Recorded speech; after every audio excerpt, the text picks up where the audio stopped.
قدرت کی نگاہیں بھی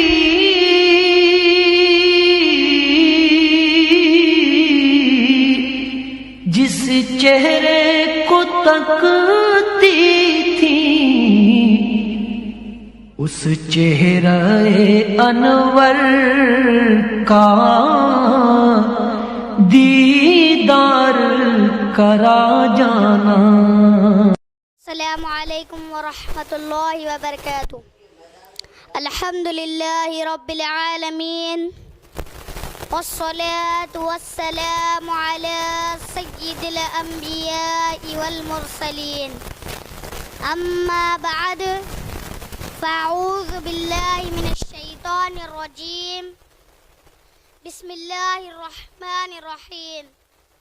فلا تقل لهما اف ولا تنهرهما، صدق اللہ العظیم وبلغنا رسوله الكریم ونحن على ذلك لمن الشاہدین والشاکرین والحمد للہ رب العالمین۔ حضرات و سامعین، میں نے آپ کے سامنے جو قرآن مجید کی آیت مبارکہ تلاوت کی ہے، اس آیت مبارکہ میں اللہ تبارک و تعالی والدین کے ساتھ تمام انسانوں کو کس طرح سے تاکید کر رہا ہے اور کہہ رہا ہے کہ تم اپنے والدین کو اف بھی نہ کہو اور نہ ان سے جھگڑا کرو۔ محترم سامعین، اس آیت مبارکہ سے پتہ یہ چلا کہ اگر ہم والدین کے ساتھ بد زبانی کریں گے یا ان کے ساتھ برا سلوک کریں گے تو محترم سامعین، ہماری دنیا بھی برباد ہے اور آخرت بھی برباد ہے۔ چنانچہ ہمارے آقا دو جہاں صلی اللہ علیہ وسلم ارشاد فرماتے ہیں، جو شخص اپنے والدین کو رلاتا ہے تو یہ ایک گناہ کبیرہ ہے۔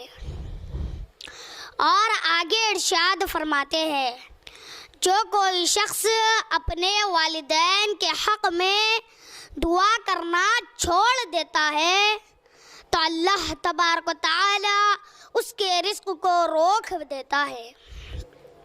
محترم سامعین، اگر ہم والدین کی رضا حاصل کرتے ہیں تو اس سے کیا حاصل ہوتا ہے وہ بھی سن لیجئے۔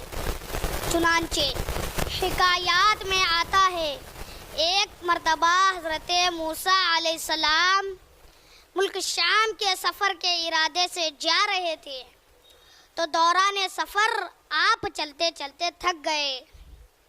بارگاہ الہی سے وحی نازل ہوئی۔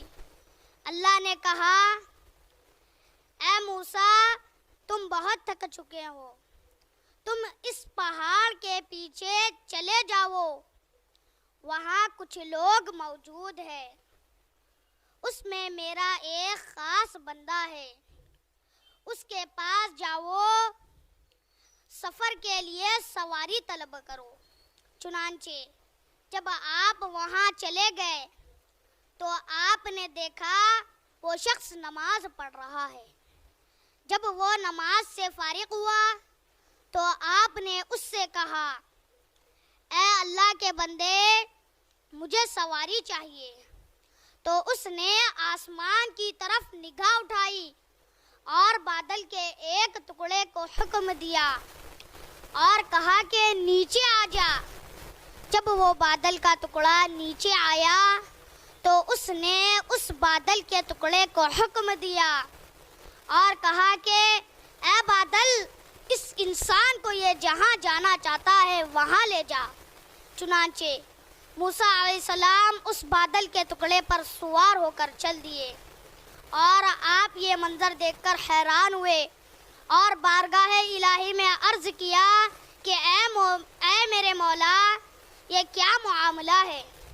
تو بارگاہ الہی سے آواز آئی، اے موسیٰ، بارگاہ الہی سے آواز آئی، اس کو جو مقام عطا ہوا ہے صرف اور صرف والدین کی خدمت کی وجہ سے اس کو یہ مقام عطا ہوا ہے۔ یہ شخص والدین کا فرما بردار تھا اور اس کی والدہ اس سے راضی تھی، اور مرنے سے پہلے اس کی والدہ نے یہ دعا کی تھی کہ اے میرے مولا، میرے بیٹے سے میں راضی ہوں، جب وہ جو بھی دعا کرے تو میرے بیٹے کی دعا قبول کرنا اور اس کو عطا کرنا۔ اے موسیٰ، اگر یہ کہہ دے کہ اے اللہ آسمان و زمین کو پلٹ دے تو اس کی یہ دعا بھی میں قبول فرماؤں گا۔ محترم سامعین، اس واقعے سے ہمیں معلوم یہ ہوا کہ والدین کی خدمت کرنے سے اللہ تعالیٰ ساری مخلوق کو اس کے قبضے میں دے دیتا ہے۔ آخر میں اللہ تبارک و تعالیٰ سے دعا ہے کہ اللہ تبارک و تعالیٰ ہم سب کو ہمارے والدین کی نافرمانی کرنے سے محفوظ رکھے اور ہم سب کو ان کے حق میں دعا کرنے کی توفیق عطا فرمائے۔ وما علینا الا البلاغ والسلام۔